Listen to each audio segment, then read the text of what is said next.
ព្រឹកប្រហៀមសំរធម្មជាតិត្រកាក្រាលក្របដកដានដោយទឹកសន្សើរ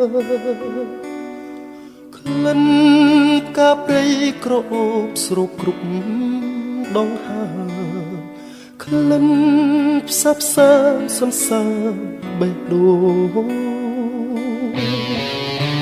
សំភ័រស្រទន់មានលក្ខណៈកាអើយកាសូមសួរលួនយល់បំណងក្តីស្រឡាញ់ពេញព្រាដួងចិត្តនេះបងសូមធ្នមការទាំងកងក្នុងហារទី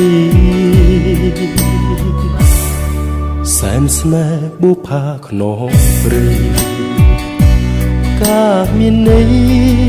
រូបឆោមលូមពណ៌បរិសុទ្ធដោយកំរក្រនឹងបានប្រានជួបស្នេហ៍ប្រាកដធ្នមតែការមួយគត់មិនបោះបង់